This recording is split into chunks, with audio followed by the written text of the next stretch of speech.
va? Ça va. Je suis Adam Gérias, titulaire de l'herboristerie du Fayel. Et aujourd'hui, je vais vous présenter un ami qui est Daniel. Je l'appelle Daniel Naturaliste.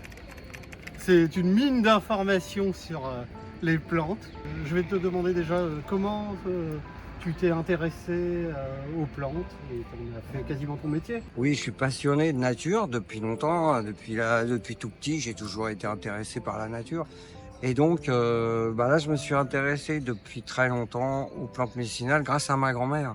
Parce que quand on avait des petits bobos, eh bien, on allait chercher des plantes dans la nature et puis on récupérait les plantes en pissenlit quand on avait des problèmes de digestion, etc., quoi.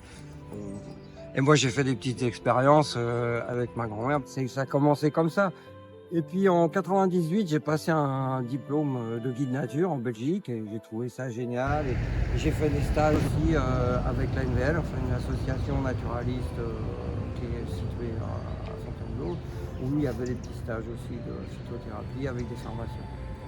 Voilà un peu mon parcours assez rapide. Des conférences, je fais des choses comme ça dans le cadre de mon association qui s'appelle la INVO, voilà, qui est basée à Brétigny-sur-Orge. Et vous faites quoi à la INVO? Alors, on fait des sorties naturalistes, donc on va étudier aussi bien les plantes que les animaux. Voilà, bientôt on va faire une sortie, par exemple, demain, on va faire une sortie sur les oiseaux. Du coup, l'origine de la gémothérapie, c'était quand?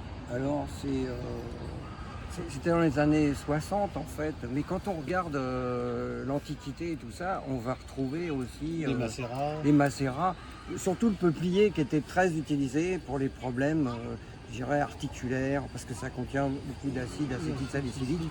Donc on utilisait des bourgeons de peuplier, surtout les druides et puis les anciens pharmaciens utilisaient des macérats de bourgeons de peuplier pour justement soigner tout ce qui était problème, syndrome articulaire, quoi, voilà.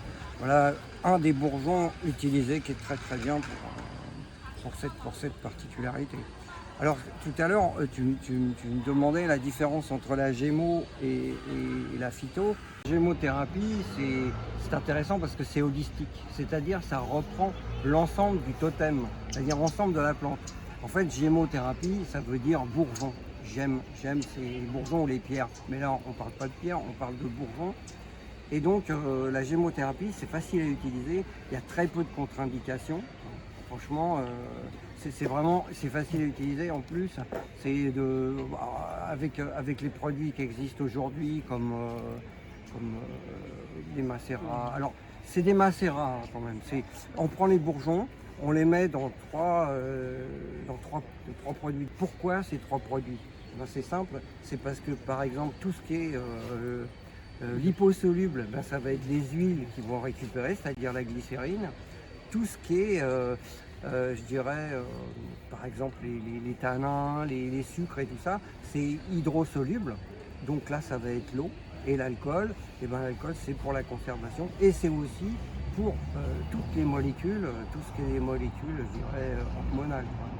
Parce que dans le bourgeothérapie, c'est la globalité de la personne qui va être traitée avec le bourgeon, alors qu'en phyto, on va surtout prendre quelques molécules, soit c'est la fleur, soit c'est la feuille, et à ce moment-là, c'est beaucoup moins global, quoi.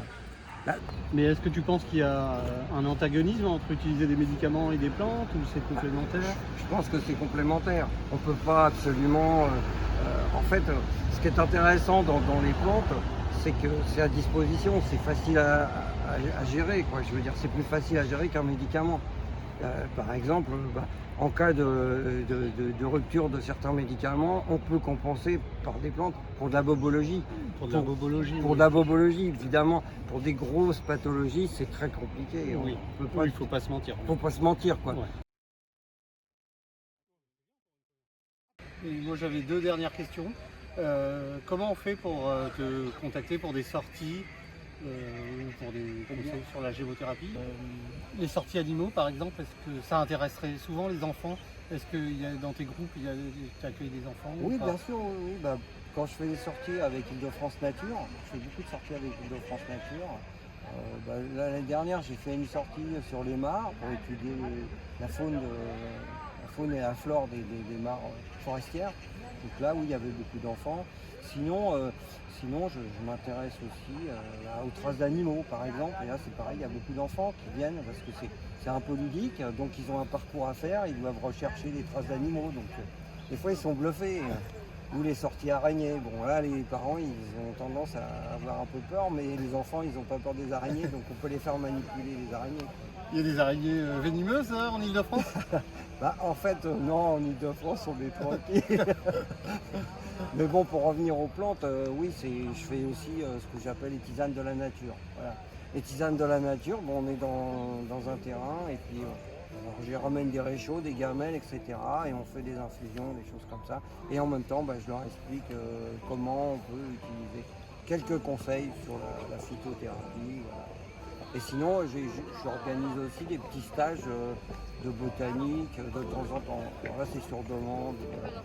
Sinon, il y a des associations aussi qui me demandent, des associations de rando, qui me demandent de faire des animations. Rejoindre, c'est facile. En fait, il suffit d'aller sur le site invo.fr. Voilà. Et peut-être qu'on s'organisera bientôt, je ne sais pas sous quel format, mais un petit Au atelier. bois de Vincennes, oui. Ah, si tu veux faire des ateliers, il n'y a pas de problème.